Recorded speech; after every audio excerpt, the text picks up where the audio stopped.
برنامج أنا وجدي مش مجرد برنامج، دي قعدة دافية فيها جيلين بيشاركوا بعض الحكايات وبيفكرونا إن أجمل اللحظات هي اللي بنعيشها سوا. ازيكم، ايه الاخبار؟ عاملين ايه؟ في الحلقه دي هنتكلم عن الحياه الاجتماعيه وهنشوف راي رؤى، هو هل متفق معايا في حاجات ولا لا، وبالتالي احنا هنختلف في كذا حاجه. يعني كنت عايز اقول لك ان العيب في الزمن بتاعنا ده دلوقتي مختلف عن العيب ايامكم زمان. يعني انت ايه الحاجه اللي انت شايفها في جيلنا لا هي ما ينفعش كانت تحصل في جيلكم ابدا، كانت تبقى من الحاجات اللي هي تعتبر من المحرمات يعني؟ هو العيب زمان على ايامنا، ايام جيلي يعني، كان قليل، لان احنا كنا بنعرف العيب ونبعد عنه. انما انتوا في عندكم انفتاح. مساحة لحاجات كتير في العيب. هو اهم حاجة ان انت تحس بينك وبين نفسك في الحاجة اللي بتعملها ان انت راضي عليها. انما جيلنا العيب كان قليل جدا. طيب ماشي، يعني مش عايز طيب. نعقدكم بقى. لا ما تعقدناش، يعني واحده واحده علينا. اه طيب تفتكر يعني احنا دلوقتي، انت زمان كان عندك ان انت تتناقش مثلا مع باباك او مامتك على حاجه او كده، لو هو اه قال لك حاجه تقدر ترد عليه ولا لا؟ يعني دي كانت بالنسبه لكم ما فيش الكلام ده؟ لا، هي يعني ارد عليه برد مهذب برضه، رد برد مهذب. هو يقبله. انما برد زي الردود دلوقتي لا ما ايه ومش لا مش ايه مش بتكلم وبتاع. على ايه يا بس. راجل، لا انا بتكلم ان انت يعني عادي انا اقدر اتناقش في الحاجه دي. يعني انتوا زمان كنتوا بحسكوا لا، انتوا طالما حد يعني باباك او مامتك قال لك حاجه ما فيهاش نقاش، ما فيهاش تفكير. الصورة اللي انتوا واخدينها ان ده مقفول وخلاص وبتاع، لا لا، اصل انتوا مش اللي بتقولوا لنا الكلام ده. الكلام ده. يعني انتوا كنتوا دايما تقول لنا لا احنا على ايامنا، انا لما كنت ارد على بابايا ما كانش ينفع ارد على بابايا، يعني ما عشان كده احنا كانش خدنا ينفع الانطباع ده. ارد عليه بالطريقة اللي بتردوا بيها ليه احنا بنرد؟ وبالاسلوب احنا اللي مش بتردوا بيه. بنتكلم طبيعي، بس انتوا بتبقوا متعصبين لا مش فبتشوفونا ان احنا كده. متعصبين يعني دلوقتي، مش انتوا يعني، مش كل الجيل، بس في ناس تبص يا راجل بتاع، والالفاظ والاكسبريشن بتاعكم فكك وبتاع الحاجات ماله دي، ما فك؟ كانش فيه الكلام ده. فيها لما ايه تقول طيب؟ لواحد يقول لابوه فكك ولا بتاع، ده اسمه اهو ده العيب. لا ده تطور لغة، ده مش لا عيب. مش لا لا لا لا احنا لا عندنا لغة لا بنتكلم بيها جديدة. تطور لغه ايه؟ ما احنا عايزين ندي كل حاجه حقها في التسميه يعني انت بتاعتها. كنت عايز تفهمني ان انت كان في يعني ما كلام. نعملش اي هرج ونقول ده تطور ماشي، يعني في انت زمان اللغه. كان في اكيد كنت كلمات بتقولها لباباك هو بيحس ان هي حاجة غريبة بالنسبة له، بس في نفس الوقت بالنسبة لك كانت عادية، يعني اكيد صح؟ لا ازاي لا؟ لا لا، لان كنت براعي العيب برضه. ما هو انت بتقول يعني كنت براعي ايه اللي بيطلع من بقي على اساس يوصل له يعني. طيب خلاص فكك بقى من الكلام اللي احنا مش قلناه. يمكن. فكك من الكلام ده. تفتكر تواصل. السوشيال ميديا، وسائل التواصل الاجتماعي الجديدة، مم. قربت ما بين الناس كمسافات يعني كقرايب وصحاب، ولا زمان بقى كان احسن لا ان انا انزل واشوف صحابي واقابلهم في الشارع وكده؟ ايه الاحسن؟ التواصل بالزيارات وفي الحاجات اللي زي دي طبعا احسن كتير من التليفون ومن الرسائل والحاجات دي،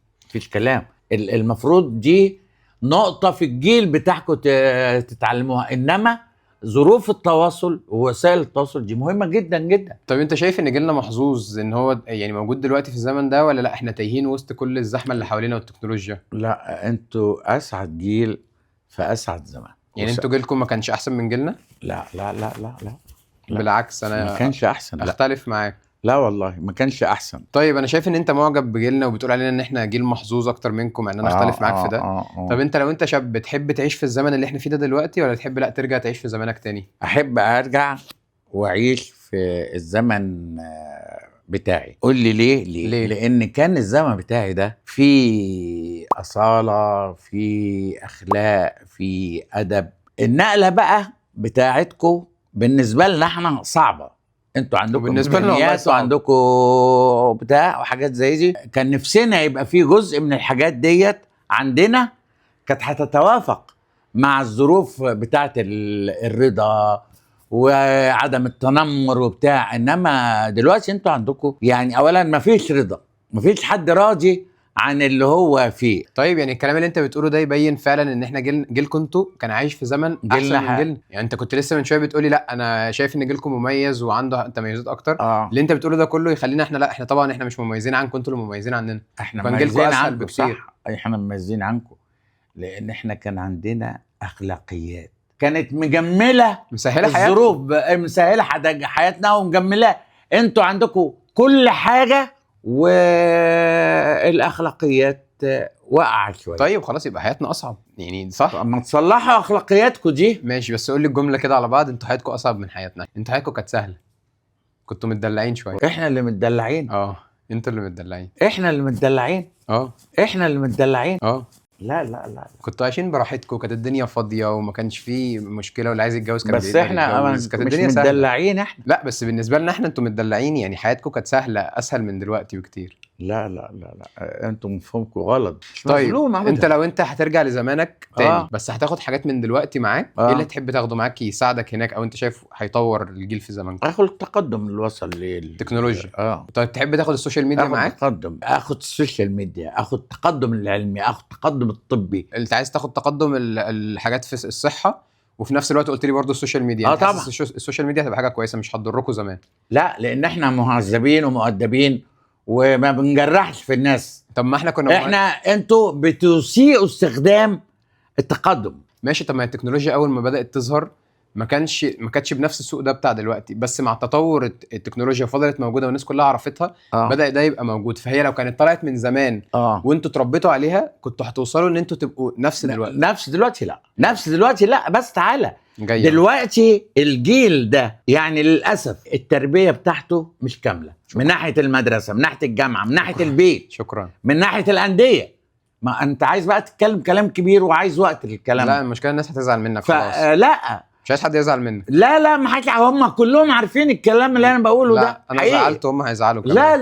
لا. طيب خلاص شكلنا هنفضل مختلفين ومش هنوصل لنقطه انا وانت مع بعض. لا مش كل هنوصل. واحد هينحاز لزمانه. لا بالصوره دي مش هنوصل. ماشي خلاص. طيب تعالى بقى نلعب لعبه ونشوف مين هيكسب. يلا بينا نلعب.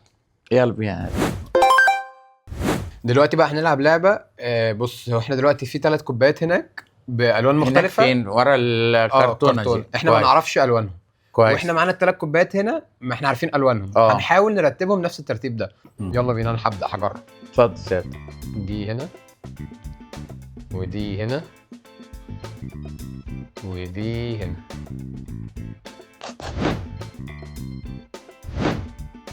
بسم الله الرحمن الرحيم. انت بتقلدني على فكره. كنت حاطط في النص؟ مش فاكر. طالما غلط يبقى دي هنا ودي هنا.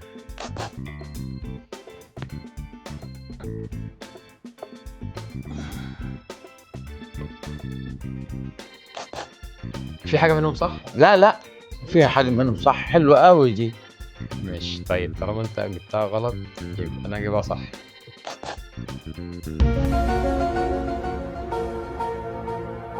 انت طلعت قدام عشان تغش وتشوف الكوبايات اللي قدام صح؟ فين يا ابني؟ ماشي. لا دخلها جوه. على ماشي. غلط؟ غلط.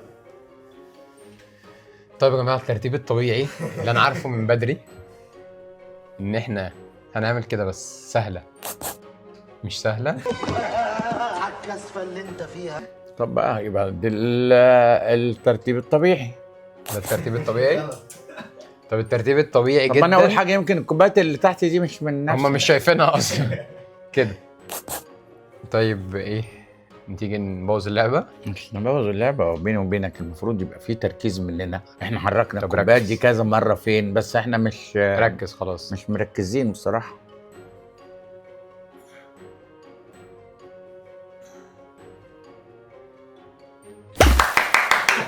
يا حاطين على ناس كتير صغير وكبير. ظبطت الشباب عشان يظبطوا لك اللعبة ويقولوا لك صح؟ والله العظيم ولا حاجة وحياة الدين. مش هصدق. دلوقتي بقى انت كسبتني في اللعبة اللي فاتت، فاللعبة دي باجتياح. فانا هكسبك في دي ان شاء الله. قول يا رب كده. يا رب اكسب انا. اللعبة دي دلوقتي هيبقى معانا اغاني.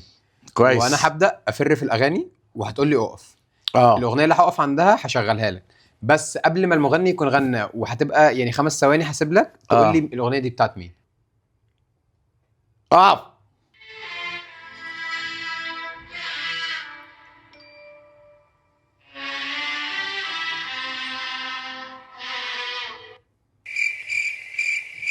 ماشي كده. اول واحده ما عرفتهاش، اجيب لك واحده ثانيه.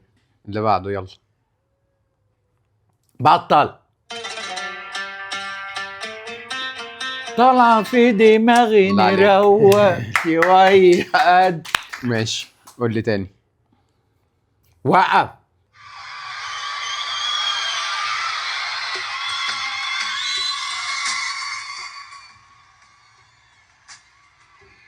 نفس المغني اللي قبل.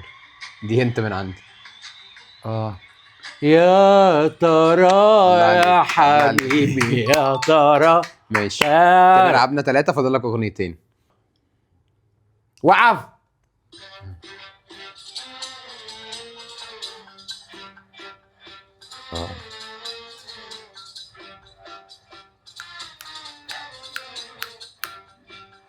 تاني يا ست تاني. ايوه الف ليله وليله. برافو، بتاعت ام كلثوم. اه ماشي لا بجد كده فاضل لك اخر اغنيه. فاضل اخر اغنيه. يلا بينا. وقف.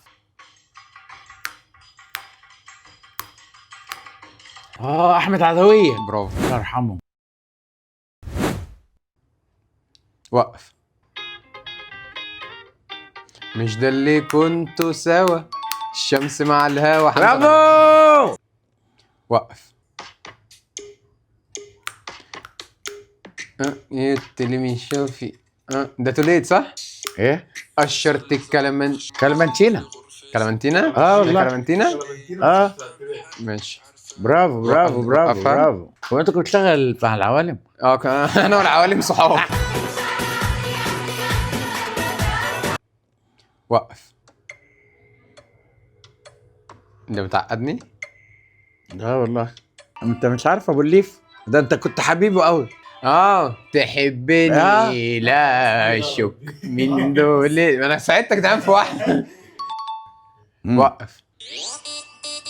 سعد الصغير ده.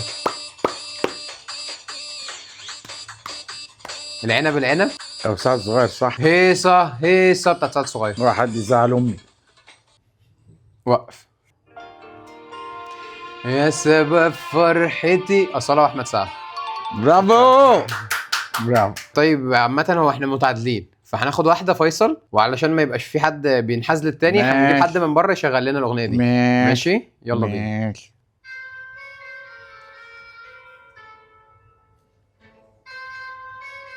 أم كلثوم. لا دي جانا الهوى جانا ورمانا الهوى صح، برافو. رمانا. لا برافو.